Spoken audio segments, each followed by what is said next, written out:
Olá, meu nome é Bruno, eu sou aluno do curso de licenciatura em Física no Instituto Federal de São Paulo, no campus de Piracicaba, e hoje eu vou falar sobre ondas sonoras,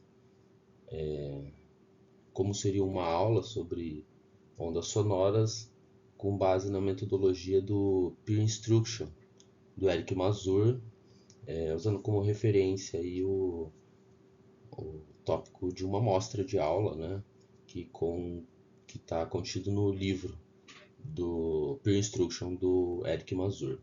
Esse trabalho corresponde à disciplina de prática docente 4, com o professor Paulo Batista.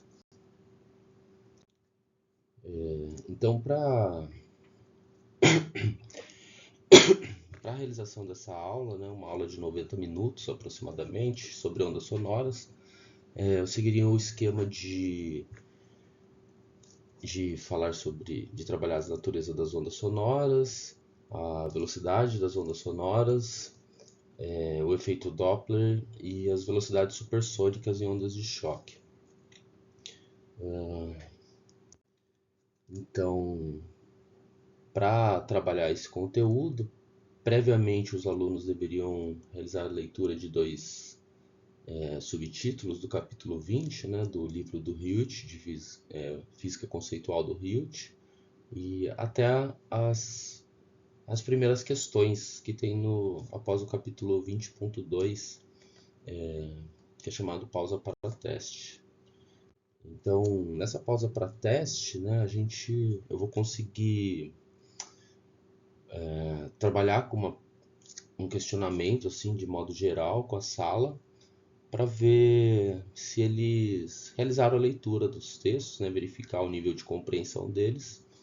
A primeira pergunta, né, vai perguntar se as compressões e rarefações de uma onda sonora se propagam no mesmo sentido, em sentidos opostos, né? Então eu coloquei aqui as duas alternativas para que os alunos possam opinar pela metodologia Peer Instruction, né? Dependendo da porcentagem de acertos, né? Eu teria que direcionar ali, né? A intervenção, né? Agora, se poucas pessoas acertassem, né? Menos de 20%, então quer dizer que ninguém leu, não teve nenhuma compreensão. Agora, se mais de 80% da turma acertar, a gente vai para a próxima pergunta, que é a questão da distância aproximada de uma tempestade com trovoadas, né? Se você detecta um atraso de 3 segundos entre a luz de um relâmpago e o som do trovão. Ambas as perguntas são possíveis de serem respondidas com a leitura daqueles dois capítulos do Hilt, né? Então, aqueles dois subtítulos, né, do capítulo 20 do Hilt. Então, com, com esse teste, né, mesmo com as respostas corretas, né, é importante realizar a correção, promover a explicação, né, relembrar alguns conceitos, né, de como ocorrem as ondas sonoras. E aqui a segunda correção, né, correspondente aí à velocidade do som.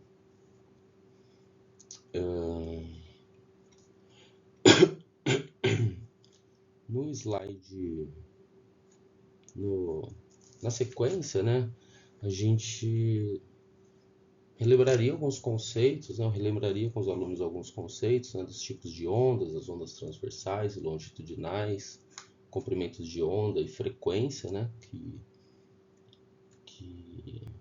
teoricamente eles já deveriam saber, né, o conteúdo anterior às ondas sonoras.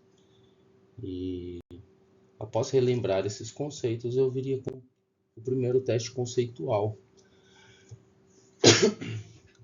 onde pergunta tem o seguinte, né? As quatro figuras abaixo, elas representam ondas sonoras emitidas por uma fonte em movimento.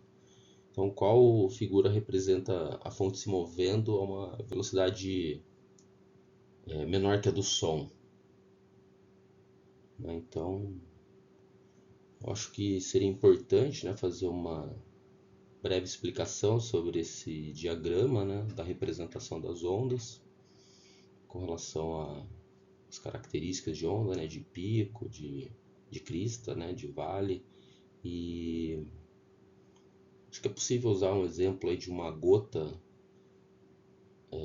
da geração de ondas provocadas por uma gota que cai na superfície, né, de um lago. E em seguida tentar exemplificar o movimento, né, do ponto onde essa gota cai, para que eles entendam o deslocamento da fonte, né, que provoca essas ondas.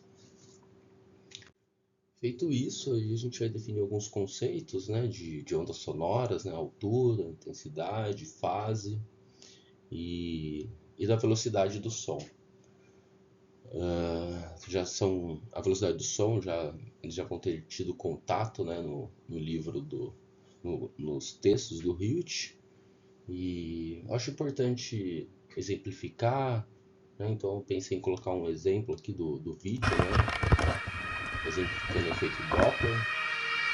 Acho que é um exemplo bem comum assim, né, do som da sirene, de uma ambulância, de uma viatura. No caso é um carro de corpo de bombeiro, né? E com isso explicar o efeito Doppler. E em seguida as velocidades supersônicas em ondas de choque.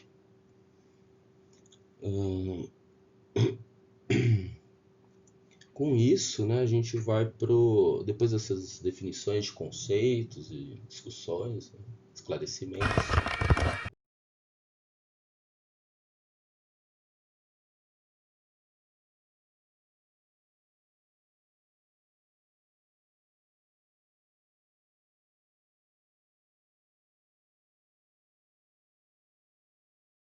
a gente vai para o próximo teste conceitual, né? Ou melhor, a gente volta para o teste conceitual já apresentado para ver se agora os alunos têm capacidade de responder, né? E a gente verifica o número de acertos, né? A gente pode explicar, né? Então, a questão do deslocamento, né? Da frente de onda. E com isso, né? Os alunos conseguindo responder essa questão, a gente vai para um segundo teste conceitual, que diz da posição de 3 observadores posicionados em pontos diferentes em relação à fonte geradora do som, né, que está se movendo. Então, nesse momento, com esse teste conceitual, seria possível verificar se os alunos compreenderam a velocidade do som no ar, a velocidade da fonte em relação à posição dos observadores e se ocorreu uma consolidação do entendimento sobre frequência das ondas, né? Então acho que com com esse teste aqui, daria para consolidar uma série de conceitos.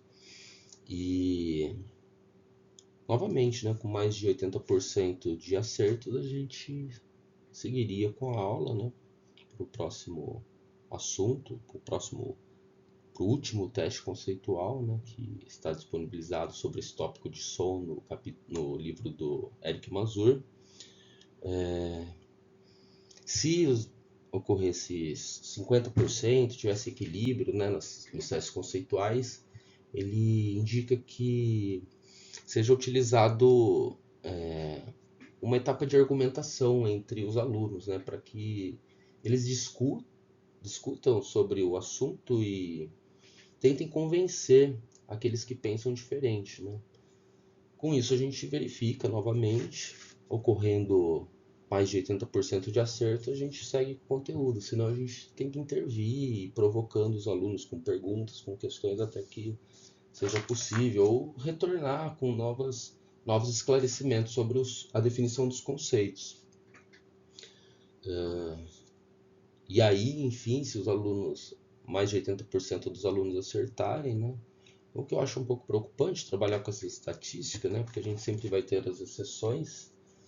que devem ser trabalhadas talvez em outro momento, fora, né, do momento de aula, talvez no momento de recuperação, de reforço, mas vamos pensar num cenário ideal, todos os alunos acertaram, a gente vai para o último teste conceitual, que vai falar de um som gerado por um avião a jato, né?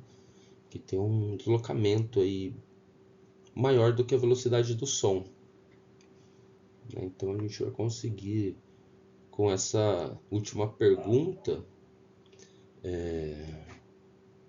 identificar se os alunos tiveram a compreensão adequada dessa relação, né, entre a posição de um observador em relação ao deslocamento da fonte, né, da origem do som. Aqui eu coloquei um vídeo da supersônica. É difícil, né, ver pelo vídeo assim, né, mas ocorre a fonte do som, ela chega antes do som, né? A fonte geradora do som chega antes do som. Então a ideia é que os alunos tenham essa compreensão. E aqui estão as referências utilizadas, né? Foi utilizado o Peer Instruction do Eric Mazur, o Fundamentos de Física do Halliday e Resnick e Walker, Física Conceitual do Hirt, e foram usados também 2 livros aqui que eu consultei, né, de ensino médio, para ter uma ideia de como é organizado o conteúdo nesses livros, né, uma vez que eles podem ser utilizados aí como material de apoio, no caso do ensino no ensino médio. Para isso, obrigado, professor, e até breve.